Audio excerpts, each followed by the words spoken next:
저는 리부트된 DC 영화 중 맨 오브 스틸을 가장 좋아합니다. 마블 영화와 견줬을 때 절대 꿀리지 않는 영화라고 저는 생각을 했습니다.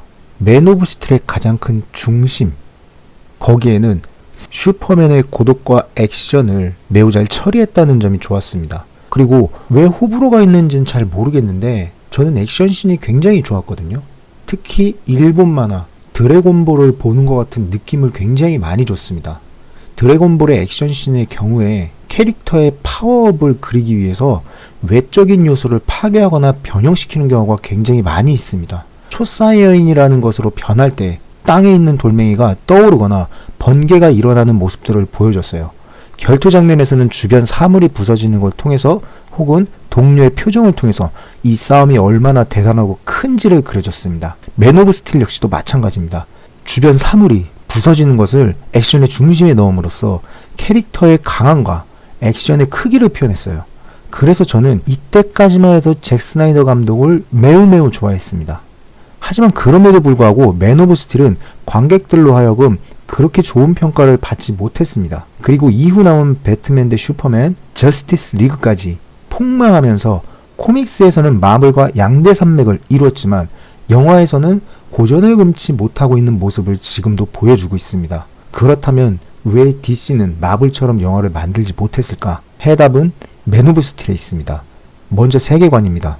저도 영화 보면서 다시 한 사실인데요. 클립톤 행성이 끝을 달려갈 때 클립톤 행성 사람들은 인구수를 조절해야 된다는 말을 해요. 이거 어디서 많이 들어보지 않았나요? 어벤져스, 인피니티 워의 설정과 매우 유사합니다. 하늘 아래 다른 건 없다지만 삶을 이어나가기 위해서 개체수를 조절한다는 것은 매우 큰 이슈입니다. 우리나라나 중국에서도 실제로 인구수를 조절하기 위한 운동이 진행된 적이 있어요. 그리고 이러한 운동은 현재까지 회자가 되면서 이슈로 남아있죠.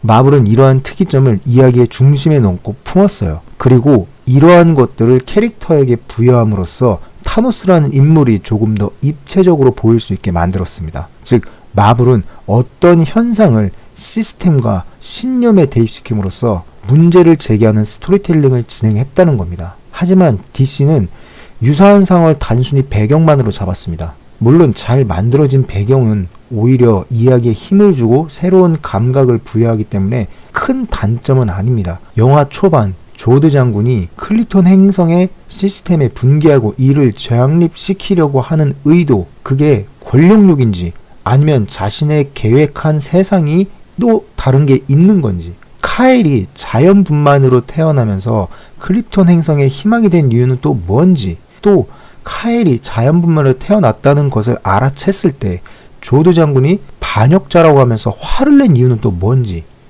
그런데 이러한 모든 것들에 대해서 영화는 정확하게 확립시켜주는 무언가가 없었습니다. 덕분에 클립톤 행성의 폭발 장면에서 남은 거는 부성애하고 모성애 말고는 크게 무언가 보여지지가 않았습니다. 제 개인적인 생각으로는 너무 많은 이야기를 하나의 영화 속에 부여하려고 하다 보니까 슈퍼맨의 탄생 외의 이야기를 신경 쓰지 못한 것 같아 보였어요. 그렇다면 굳이 영화에 이렇게 비비 꼬인 배경 설정을 보여줄 필요가 있었을까? 오히려 스토리에만 혼란을 가져온 건 아닐까? 그 다음으로 볼 거는 로이스와의 관계입니다. 왜 슈퍼맨이 로이스 하나에 쩔쩔매는가? 이 상황을 만들기 위해서 로이스를 모든 사건에 개입시키는 우연을 만들었어요. 물론 그녀가 영화 초반에 방탄복을 입어야 기사가 잘 써진다 라는 대사와 함께 퓰리처상을 통해서 그녀가 현장에서 얼마나 많은 사건들을 바라보고 겪었는지를 말해줘요. 조드 장군하고 클라크 두 사람의 사건 곳곳에 그녀가 있는 게 불편하지 않게 만들려고 하는 그런 떡밥을 뿌렸다는 겁니다. 하지만 이 우연이 너무 계속되니까 피로감이 엄청나게 쌓여요. 그렇다면은 왜 이렇게까지 무리하면서 로이스를 이야기의 중심에 넣으려고 했을까? 우리는 로마의 휴일이라는 영화를 통해서 답을 찾을 수 있습니다. 평생 왕족으로서 살아가고 있었던 한 여인이 공주가 아닌 하나의 인격체로 자신을 바라보는 사람을 만나게 됩니다. 그래서 그 사랑을 느끼고 사랑에 빠지는 영화가 바로 로마의 휴일입니다. 클라크 역시도 마찬가지예요.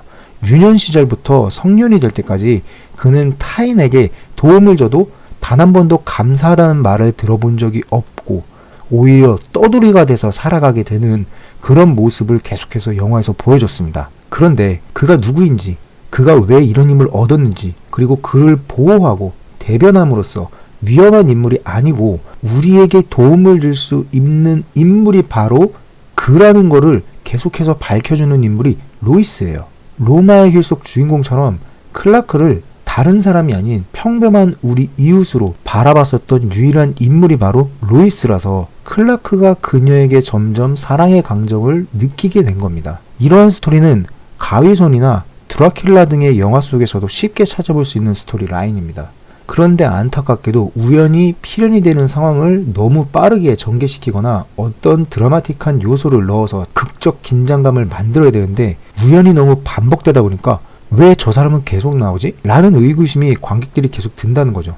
2시간 30분이라는 엄청난 러닝타임 동안 계속해서 그런 우연이 나타나기 때문에 극도의 피로감을 관객들이 느끼게 되는 계기가 제공되고야 말았습니다. 그러한 우연성은 배트맨 대 슈퍼맨에서 엄마 크로스 사건을 통해서 DC 영화가 더욱더 우스꽝스럽게 만들어졌어요. 그리고 세 번째로는 웅장함입니다. 클라크가 슈퍼맨이 되어 도약하는 장면이 있어요. 한참을 도약하다가 하늘에서 떨어져서 산맥에 몸을 부딪히는 장면이 있는데 이런 걸 마블은 아이언맨, 스파이더맨 홈커밍, 앤트맨 등에서 실수에 의해서 히어로가 불안정성을 가지고 있다라는 개그로 승화시키는 연출을 보여줬거든요. 그런데 맨 오브 스틸에서는 실수 이외에 너무나도 장엄하고 근엄한 배경음악을 깔아주면서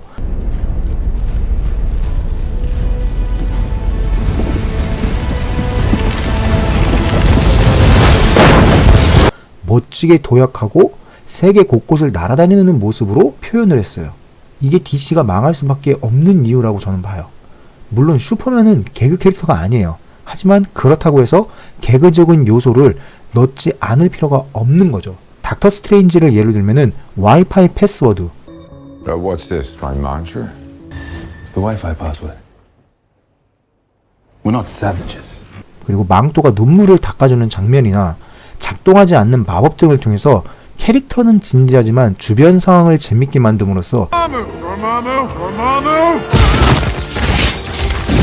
캐릭터에게 더 정을 가게 만드는 그런 효과를 마블은 가지고 왔었거든요. 블랙팬서에서 와칸다의 왕이 동생의 장난에 말려서 여기저기 날아가는 모습을 보여준다거나 오바마 전 대통령이 백악관 청소부하고 인사하는 장면들 같은 거, 하다못해 까칠함의 대명사인 울버린의 경우에도 좌충우돌하는 모습을 보여주면서 매력을 발산시켰습니다. 하지만 DC는 오로지 근엄하고 장엄한 분위기만 연출을 했어요. 코믹스에 있는 걸 가져온다고는 했지만 거기에 개그적인 요소라든가 혹은 즐거운 요소들을 하나도 안 넣고 배제시켰던 게 저는 실패의 원인이라고 봅니다. 물론 DC 영화 스토리가 이래저래 바뀌고 잘리는 부분이 많으면서 허점들이 많이 나타난 거는 편집에서 어쩔 수 없는 부분은 있지만 그럼에도 불구하고 그러한 것들을 채워줄 수 있는 재미라는 걸 넣었다면 어땠을까 하는 생각이 듭니다. 그래서 마블의 모든 캐릭터는 스파이더맨처럼 내 곁에 있는 이웃이라는 느낌을 주지만 DC 같은 경우에는 먼 발치에서 바라보는 슈퍼 히어로라는 느낌을 굉장히 많이 줍니다.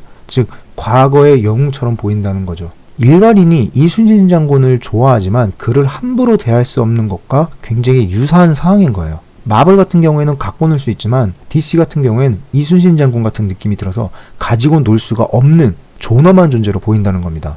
그런데 영화는 엔터테인먼트인데 이와 같은 거는 그렇게 좋아 보이지는 않습니다. 그나마 DC가 정신을 차려서 플래시를 이웃산초처럼 만들긴 했는데 솔직히 잘 모르겠어요.